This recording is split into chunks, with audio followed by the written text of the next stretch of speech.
Strange events happening across the world, and now governments are starting to respond.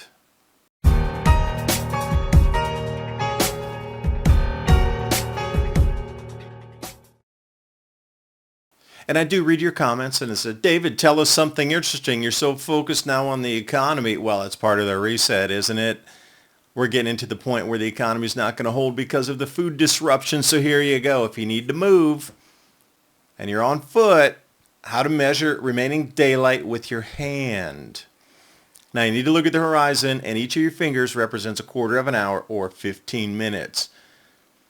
So what you see in that center there is a full hour of time. If you put those together at the bottom, that's an hour and a half. And if you extend your other two fingers, you can get a full 2 hours and a good gauge of how much light you have left if you're moving from point A to point B. And if you think it'll get dark before then, you just safety first. And the reason you might need to bug out is, well, something like this. Australia, 4 months worth of rain in 24 hours. Looking very much like North Carolina. New South Wales. Before we continue with the story, there might be times that you'll need to leave when you didn't anticipate to. So it's always good to have a plan B and a plan C because look at what nature's throwing at us now. We're coming into the flood disruption point, and it was anticipated that we'd come with a year's worth of rain in a single day, and we've seen that a few places around the planet.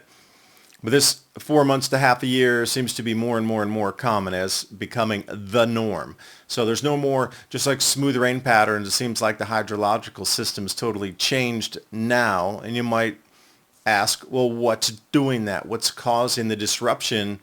And all the changes we're seeing in society are layering on top of all this disruption. So in my opinion, it's a cycle that is well known, and we're going through this reset period right now. And nature's leading the way and throwing us some signs here. Residents cut off record-breaking floodwaters, New South Wales. Again, it looked like anything that we've seen in America in these massive floods through our towns here. And the Tyree River, highest level never seen before. And when was that? Well, 1929. Apparently, the old record is broken, 6 meters. That's 18 feet for you and I here in the States. And if you jump back last month, there was floods all through the outback in northern Australia. Actually, the last 2 months, incredibly wet, way beyond the norms. And it's starting to bloom.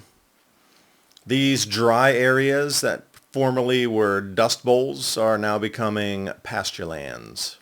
And check out the waterways here, too. I mean, imagine the fish life and the bird life, everything's coming back when the water comes back. So we do go through periods of drought and periods of wet. And the before and after for you. And I was thinking, wow, that looks very much like North Africa and the Sahel. North Africa is getting a lot more rain. So is that central area called the Sahel. So if we're going to set up a new growing zone, knowing in advance that precipitation pattern is going to increase year upon year from now through the next centuries, plural, would you not set up a new growing area where we could grow crops reliably with a double rotation? Yes, and it would need to be funded, restart the debt system, not so much in Northern Australia, but Northern Africa. There's a well-known saying on Wall Street, sell in May and go away. This year, even the big players are echoing that sentiment. Bank of America and UBS are both urging caution, advising investors to sell the rally. Markets are still struggling to regain their footing. We've seen over $11 trillion in wealth erased from U.S. equities, and the broader economic outlook remains uncertain. Historically, periods like this have often led to increases in central bank intervention, which more often than not means more money printing and a weaker dollar. In uncertain environments, one asset has shown remarkable resilience over thousands of years: physical gold. And Goldman Sachs is projecting a possible rise to $4,000 an ounce by 2026. If you're looking for stability in turbulent times, owning physical gold can offer a level of diversification and protection that paper assets simply can't. Here's the next step. Call Monetary Gold at 1-888-570-2636. Ask how you can hold gold in a tax-advantage IRA and what incentives they have today. Again, that's 1-888-570-2636. 2636 and tell them ADAPT 2030 sent you. These cycles are well known, these multi-century, multi-millennia cycles. This is the ebb and the flow, the apex of our civilizations, the decline of it, and nature's given us a few warnings here. Cold snap breaks made temperature records across Victoria. That's in southern Australia. So we got floods, and now we got record cold, and there's an enormous amount of century records broken, meaning anything that's over 100 years old, these cold records snap, snap, snap.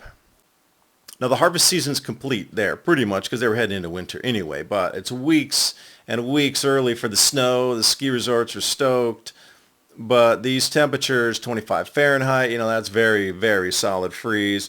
And you start to look around South Australia, 60-year records, 43-year records, and then, the records from 1903, and those that go back more than 100 years. 27 Fahrenheit, 29 Fahrenheit, really chilly for that particular region. So they do talk about massive frosts. Now, these are fields here. They've already been harvested, but these are in agricultural areas, so you have to wonder in the springtime if you think there might be more rainfall coming in as well, because we're starting to see this all over the planet right now.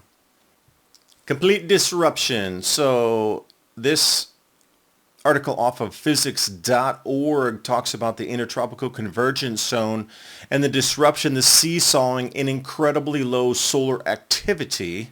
Tropical rain belts affected. So you have to put the causation of 2 and 2 together. That's your cycle. The disruption of agriculture comes in the drought and the hydrological or the rainfall pattern shifting. That disrupts the food pricing, which is the base of any civilization. You got to have food first. No food, no civilization, right? There's nothing else. You can't have an economy unless you have food. You got to have calories for people to work and go to eat and solve problems and these sort of thing. You have to have food, stability, security. Then you can have an economy. It's not the other way around. So when you start to look at disruptions all across these centuries and millennia, it starts with food disruption first. You think armies just go out because one day they feel like, let's go march on something. Nope, they're out of resources. They're going somewhere else to get resources. So then we start to look around the planet. Okay, we have just-in-time shipping. Well, that's kind of broken now, firewalled off across the oceans. So you can see this disruption is here, and everything that we're seeing out in the news feeds and our daily lives and all this inflation and everything, especially with the floods. Like insurance companies are getting battered with that.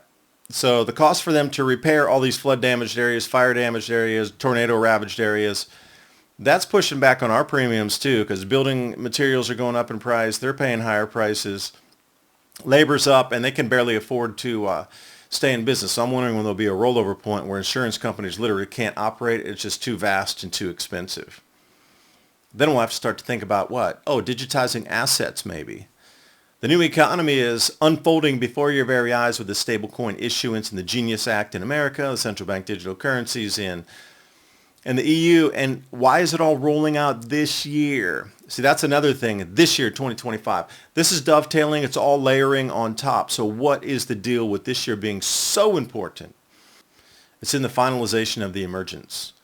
And you're telling me that these shifting jet streams bringing us and knocking out our knees of plant and harvest dates, and somehow that just magically correlates and overlaps on these years with a new economy, a new way to do AIs here, really. And you're starting to see also, well, something strange with reflectivity of the sun through the sky and the clouds, for a better term. In Greece, the island of Ikara, phenomenon of light. I thought this might have been Photoshop, but there were thousands and thousands of people that took photos of this. You can find it across the net, jumping around. And then I got to start thinking, all right, Greek deities, what do we have for pillars of light? Something like this. Oh, ether. No, A-E-T-H-E-R.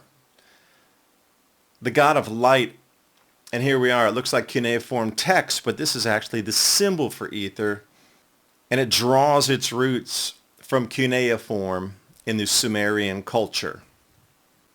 And also going back more than a century, it's really interesting. If you get some old science books or encyclopedias, this sort of thing, when you go back circa 1900, ether's in the elements. So you got fire, water, okay, but ether was in there, but it suddenly has disappeared in our last 100 years or so, oh, they wouldn't want you pulling free electricity and charge out of the air now, would they? Can't see that millivolt amperage. Oh, that means free power for everybody.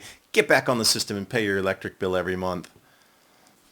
And also, speaking of longer duration cycles, Uranus is moving into Gemini. And there's approximately a 100-year cycle in the last one of these times, 1774 to 1782. One if by land, two if by sea. Well, this time it's the warning for the bipedal robots stretching in the morning. But as a couple pints of oil / coffee get into the circuitry, whoa, getting ready to put it on. Now, wait a second, is that a robot riding a bicycle? This is the advances we're talking about here.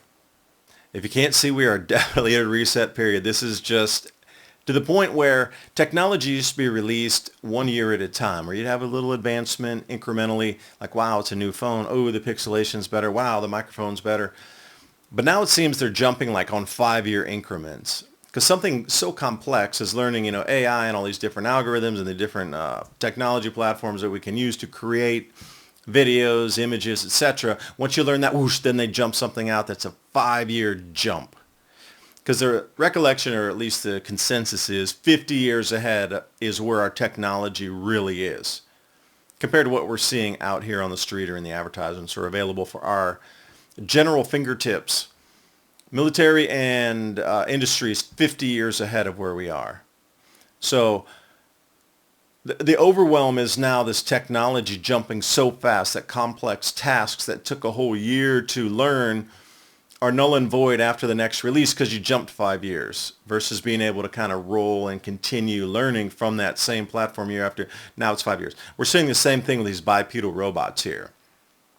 Went from being on wires to riding bikes. This is the replacement. It's here. And you always have to ask, why right now? What's changed in the heavens? What's changed with our sun? What's changed with the Earth's magnetic field that everybody is in such a rush at these power levels at the top that they need to implement something almost instantaneously and is disrupting. It's not smooth at all. But why now? The moves are being broadcast everywhere that we're moving into this new system. And again, how are you going to protect yourself? Well, one way is going to be growing your own food. With all these increasing prices that we're seeing everywhere, check out trueleafmarket.com. That link's in the description box below. Heirloom and organic seeds for any grow zone on the planet. Nature's bountiful. You'll probably overproduce. You can trade that to somebody else for what you agree on for the barter and the trade itself. That's how it was in the past. We used to trade a lot of things. Maybe you want to start getting used to that as well. Along with the metals and the BTC. I appreciate you watching. Hope you got something out of the video. See you next time. Bye for now.